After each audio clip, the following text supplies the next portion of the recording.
Bonjour à tous et bienvenue à un nouvel épisode. Je m'appelle Dan et j'aide les gens à défier leur réalité afin de créer la vie qu'ils désirent depuis l'intérieur. Méditer en tibétain signifie se familiariser avec. Du coup, avec quoi veut-on se familiariser? La réponse courte est soi-même. Je sais que la plupart des gens pensent qu'ils savent qui ils sont, mais est-ce vraiment le cas? Si notre personnalité est composée de nos pensées, nos émotions et nos actes, laisse-moi te poser quelques questions afin d'analyser ça. En une seule journée, le cerveau humain a une moyenne de 50 000 à 70 000 pensées. À la fin de cette journée, de combien de pensées serais-tu capable de te rappeler? 10? 25? 50? À ton avis, quelle est la raison? Simplement parce que durant la plus grande partie de la journée, tu ne réfléchis pas. Du moins, pas consciemment. Pour être plus précis, tu laisses ton subconscient prendre le contrôle. La seule chose qu'on sait, c'est que les hommes pensent au sexe 2 fois plus que les femmes en moyenne. C'est pas important, mais le détail est là. Bref, ce que je voulais dire, c'est que du coup, nos pensées ne font déjà plus partie de l'équation. Donc, si tes pensées provoquent tes émotions, mais tu n'en es pas conscient ou consciente, du coup, t'es pas vraiment conscient de ce que tu ressens non plus. Je me trompe? Et pour finir, tes actes. Je vais te poser une autre question. Combien de fois, en allant quelque part de familier, travail ou autre, une fois arrivé, t'as pas la moindre idée de ce que tu as fait? Tu pourrais essayer de le deviner, mais le chiffre sera probablement loin du réel. Ceci nous arrive parce qu'à moins qu'il arrive quelque chose hors du commun, on ne réfléchit pas à ce que l'on fait. En conclusion, si tu ne sais pas à quoi tu penses, ni ce que tu ressens, ni ce que tu fais, comment veux-tu savoir qui tu es réellement? Voilà le pourquoi de la méditation. Il s'agit d'être avec tes pensées et tes émotions de façon consciente. La pratique constante te permettra de rester plus conscient plus souvent et ainsi rester plus présent le restant de la journée. De cette façon, tu pourras réellement être toi-même et non pas un acteur ou une actrice qui joue un rôle créé et dépendant de son entourage. Ton fonctionnement cérébral sera également amélioré, ainsi que ton système immunitaire. Juste pour nommer quelques exemples. En gros, tu débloqueras tout ce qui te rendrait surhumain. Mais si le fait de méditer te permettrait d'accomplir tout ça, pourquoi est-ce qu'il n'y a pas plus de monde qui le fait? J'imagine que c'est pour la même raison que beaucoup de gens ne font pas de sport. De nos jours, même si tout le monde sait que c'est bon pour la santé, on sait aussi que ça peut être légèrement inconfortable, du moins au début.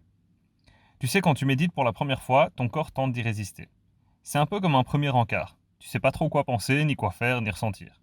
Ou même comme ces situations où un ami t'invite quelque part, mais il invite aussi une personne que tu ne connais pas. Tu sais très bien qu'il y aura un moment où tu seras forcé d'être seul avec, et d'avoir cette conversation assez désagréable.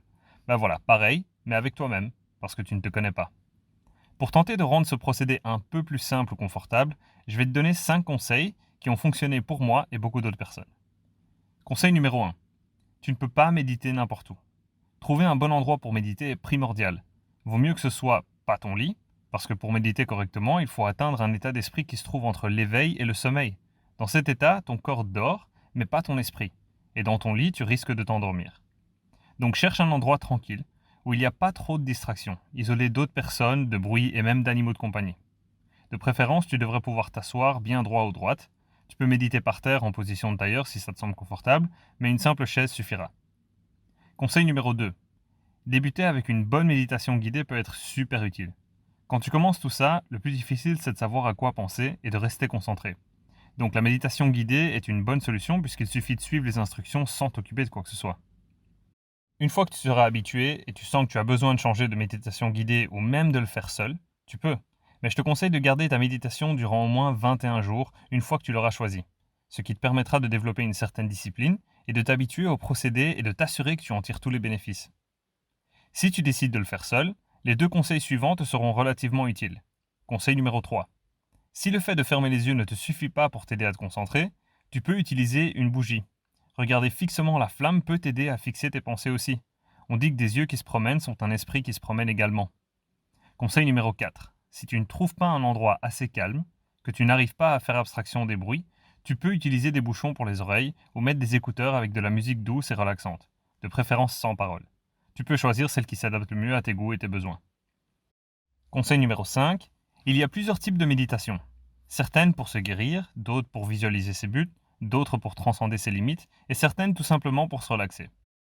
Peu importe le type de méditation que tu choisisses, elles ont toutes une chose en commun, le résultat final, qui n'est tout autre que, lorsque tu te réveilleras de ta méditation, tu ne peux pas être la même personne que celle qui s'est assise.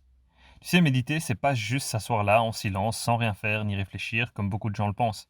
Méditer, c'est une expérience par laquelle tu décides de passer pour changer ton état d'esprit. Mais, pour changer, tu dois d'abord savoir ce qu'il faut changer, non? Ce qui signifie que pour atteindre un autre état d'esprit ou de conscience, tu dois être capable d'identifier l'état dans lequel tu te trouves actuellement.